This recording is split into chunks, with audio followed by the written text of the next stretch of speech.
Welcome to Alive and Well, your healthy living podcast for movement professionals and for the professionally curious. We have Dr. Stuart McGill with us today. He is out of Waterloo, Canada. Are you in Waterloo today? No, I'm not. I retired 3 years ago from the university. Okay. So I retired to a town called Gravenhurst, about 3 hours north of the university. Oh, And great. I have a little clinic here. Oh, fantastic. Yeah. Fantastic. Dr. Stuart McGill's website is backfitpro.com if you want to go there while we're speaking today and check out a little bit more than we're talking about. He is Professor Emeritus from the University of Waterloo in Waterloo, Ontario, Canada, where he was a professor for 30 years. His advice is sought by governments, corporations, legal experts, medical groups, and elite athletes. He has over 240 peer-reviewed scientific journal papers, several textbooks, international awards, and to back up on the textbooks, we have Low Back Disorders behind us. We have The Back Mechanic and Ultimate Back Fitness and The Gift of Injury. Welcome, Dr. McGill. Well, thank you very much, Karina. I'm really looking forward to this for several reasons, but those will become apparent as we go through this. Great. And you are a doctor of kinesiology, correct? Well, my PhD was in spine biomechanics in the Department of Kinesiology, actually, yes. Okay. And then Yeah. after graduating with a PhD, did you begin teaching directly or what were you doing immediately after that? I did become what was called a research assistant professor, and then within a year, I was an assistant professor and started with my laboratories and whatnot. So over the 30 some odd years, we had two laboratories. One was an in vitro laboratory where we took cadaveric spines and we created the injuries in them. So we got a one-to-one match between what very specific tissue damage emerged from a very specific loading scenario. And then what was the cascade? In other words, disc bulges, for example, quite often start with another insult farther upstream. For example, an overload of compression might crack an end plate at the micro level and then allow some of the collagen strands that form the annulus to delaminate a little bit. Anyway, we documented those cascades. And then we had the second lab, which was the in vivo lab, where we measured real people.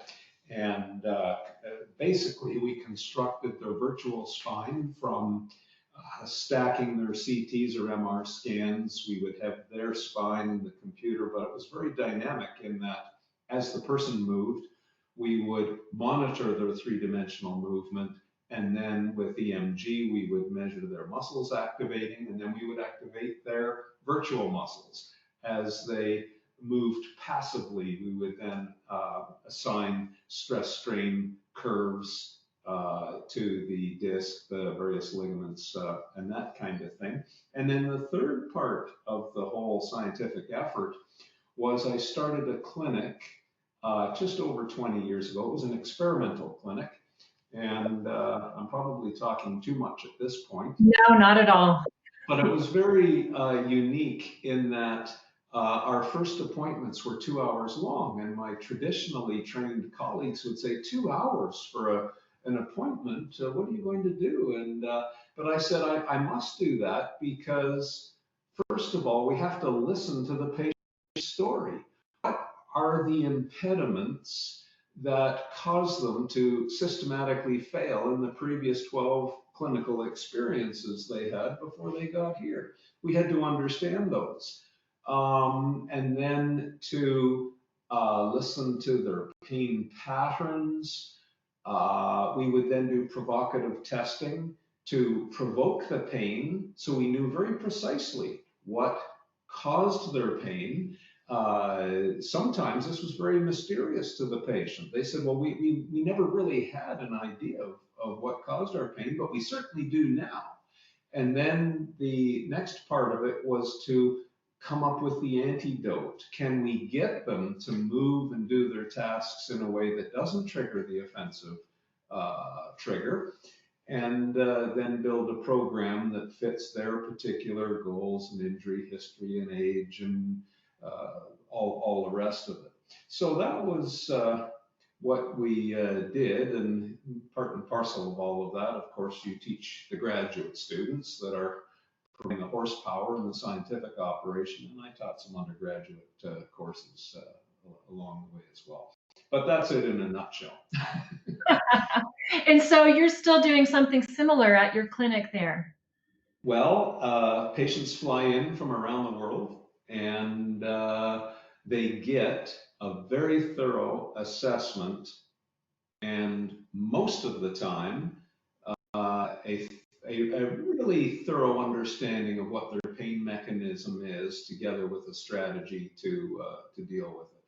Now, I know you are a scoliosis expert. I do not call myself a scoliosis expert, although I have a few opinions and a little bit of experience with it. But I certainly wouldn't consider myself a frontline scoliosis. I'm aware of certainly what you do, and I'm sure we're going to have some discussions about this. Yeah. Well, you'll be happy to know that you helped me on my own path tremendously before investigating the scoliosis specific route. So having back pain since the age of about 10 years old, so not my entire life, fortunately, it was always kind of a mystery to me what was going on and what was the proper care. And having had a professional dance career, and having had back pain take me out of that career, it was your books are infinitely interesting to me. And I do remember buying your books the first time. And one of the parts that intrigued me before, beginning from the beginning, was the discussion you have on silly stretches in the book, those stretches where you might hug your knees to your chest or maybe hang out in child's pose for a bit. And can you explain to us why those stretches might feel good for a moment, but ultimately aren't the best choice? Yes, just let me give a framework and a context to that. So I think the seminal issue here is, are we discussing a concept for a group of back pain people or for an individual? So when you write a book, by the way, when I wrote Back Mechanic, the original publishers said, you must have in the title, Fix Your Back in 5 Easy Steps. And I said, I'm not writing that because it's not true. There's no such thing as general back pain, just like there's no such thing as non-specific leg pain. It's all very specific, and people have to be subcategorized into categories that they will do well with a specific type of approach. But for the next group, that approach will be very inappropriate and will probably make them worse. So when you write a book, what I did with Back Mechanic was to guide the reader through a self-assessment of their pain to start to get some subcategorization. So it might be that bending backwards causes their pain. So let's take a typical pattern within the dance community, since that's your background. It's quite prevalent to have extensor-driven pain. So if that subgroup was identified that way, I could write a more definitive approach to say, here are some strategies to avoid extension, let your pain wind down, let the tissues that are causing the pain desensitize and adapt, and we'll go from there. So now I can answer your question about the silly stretches. I wrote Back Mechanic primarily for the readers between 20 and 55 years of age. The dominant pain mechanism for that demographic will be discogenic, so disc bulges and a little bit of loss of disc height and that kind of thing. Many of those people have been told pull your knees to your chest, stretch your hamstrings, and that kind of thing. Well, since they fell into a discogenic category, it's paradoxical. Pulling your knees to your chest fires off a stretch reflex. In most people, that gives a little bit of a neurological jolly, or really it's an analgesic for about 15 or 20 minutes. So they get the perception that what they just did was good. It was pain relieving.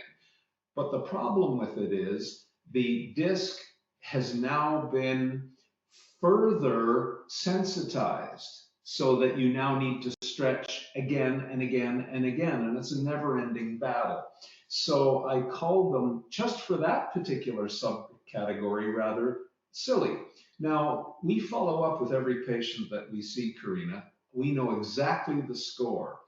Those who fall into that flexion triggered discogenic category, when we advise them to stop flexion stretching and pulling their knees to their chest, they say, oh, well, I feel odd for 2 or 3 days because I'm used to feeding the stretch reflex. However, then my pain started to desensitize.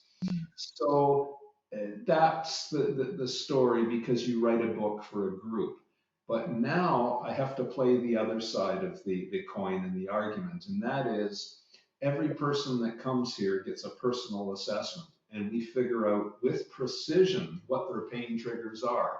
And it may very well be, say we did have a person who came in with a cofactor of a structural deviation like spondylolisthesis, like scoliosis.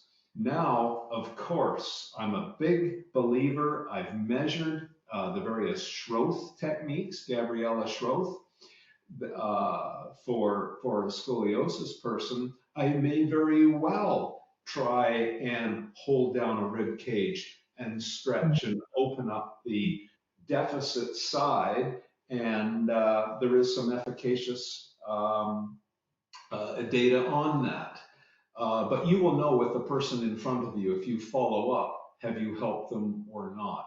So is the stretch silly for them? Absolutely not. So anyway, there's the broad context when you write a book versus you're dealing with a person who is sitting in front of you. Yeah.